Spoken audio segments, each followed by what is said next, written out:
Hello, good morning and welcome to my new blog.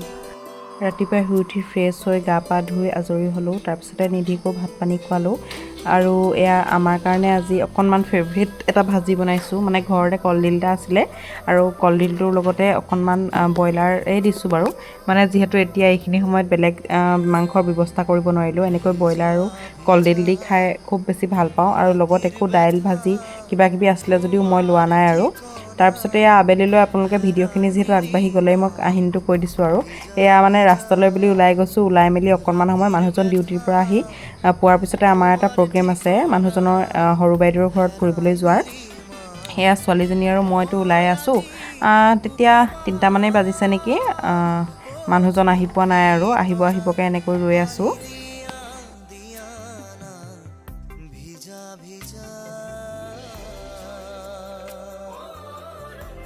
নিধিকো দুপৰীয়া কিবা এটা খুৱাই মেলি আজৰি কৰি ল'লোঁ। আমি একেবাৰে ভাত খোৱাকৈ নাযাওঁ বুলিয়ে খবৰ দিছোঁ বাৰু, নহ'লে মানে বহুত সময় হৈ যায় যে। তাৰপিছতে অকণমান চাহ খালে আৰু কাপোৰ কানিকেইটা সলাই লৈ এয়া আমি ফুৰিবলৈ যাবলৈ বুলি ওলালোঁ। বতৰটো দেখিছেই খুব বেছি ধুনীয়া। আগবেলাটোতো বৰষুণ দি আছিলে, এতিয়া বৰষুণ নাই বাৰু। নিদিলেই হয় বুলি ভাবিছোঁ, নহ'লে বৰ অশান্তি নিচিনা লাগে।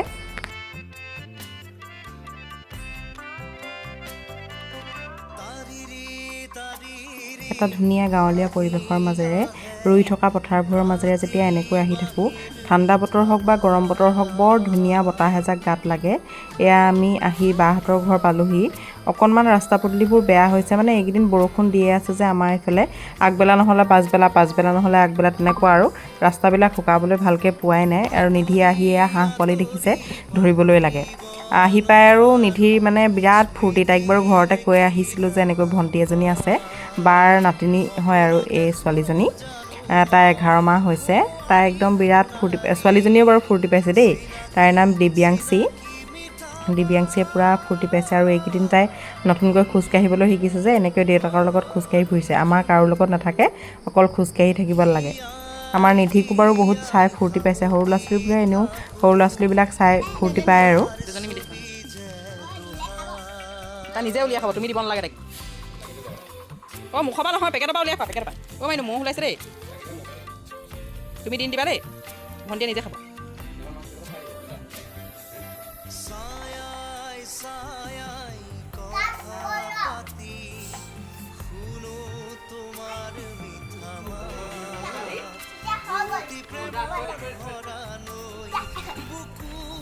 বজা কৰিলা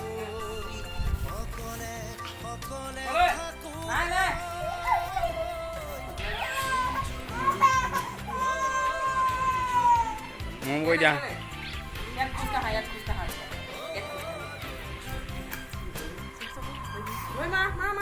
নামিব পাৰিবা তেতিয়া, নামা। এইয়া নামিলে। মোৰ লগত খোজ নাকাঢ়ো বুলি কৈছে, গম পাইছা নাই? এতিয়া কিন্তু কোচতে উঠিম, কোচত ইয়াতে উঠিলে ভাল, কোচত উঠিলেহে ভাল। ইমান আৰাম। আমাৰ নিধিয়ে ছোৱালীজনীক অকণমান লওঁ বুলি কোৱা দেখি এনেকৈ তলতে বহাই বায়ে অকণমান সময় ল'বলৈ দিছে। নিধিয়েনো ক'ত তাইক কণ্ট্ৰল কৰিব পাৰিব। তাইও বহিবলৈ বাৰু শিকিছে, তথাপিতো নিধিয়ে যে তাইক ৰখাই থ'ব নোৱাৰিছে। তাইও পৰি গৈছে, এয়া নিধিও পৰি গৈছে।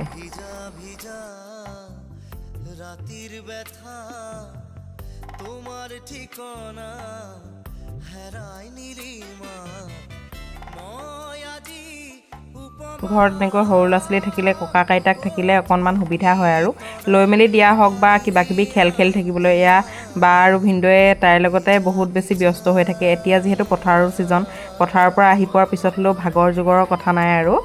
দুইজনেই প্ৰায়ে নাতিনীয়েকৰ লগত ব্যস্ত হৈ থকাই দেখিলোঁ আমি বেছিভাগ সময়। আৰু দেউতাক মাকবোৰতো লাগেই বাৰু, তথাপিও আৰু এইখিনি সময়ত মানে ঘৰত আৰু মাক দেউতাকৰ বাহিৰেও আৰু মানুহৰ কিন্তু দৰকাৰ হয়। এইজনীহে জীয়ৰী ছোৱালী একদম।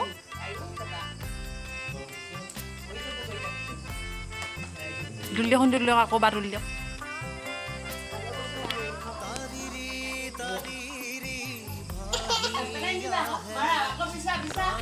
বিছা গৰম উঠিছে, বিছা।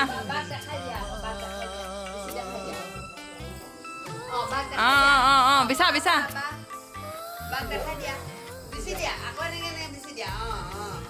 ৰাম কেনেকৈ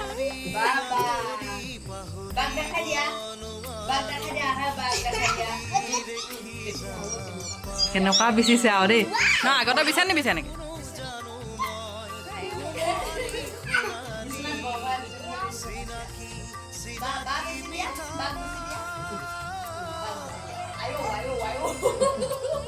আমি কৈছোঁৱে যিহেতু ভাত খোৱাৰ সিদ্ধান্ত লৈ আমি ঘৰৰ পৰা যোৱাই নাই তথাপিও আৰু ইমান দিনৰ মূৰত গৈছোঁ বুলি সৰু ল'ৰা ছোৱালী থকা ঘৰ হ'লেও সোনকালে একদম ৰুটি আলু ভাজি এনেকৈ বনাই মেলি খোৱালে এয়া হৈছে অকণমানিজনীৰ মাক তাইক দেখুৱাই নহ'ল কামত ব্যস্ত হৈ থকাৰ কাৰণে আৰু একেবাৰে শেষত সিহঁতৰ ঘৰৰ পৰা গুচি আহিলোঁ আৰু তাই নতুনকৈ বাই বাই এনেকৈ ক'বলৈ আৰু দিবলৈও শিকিছে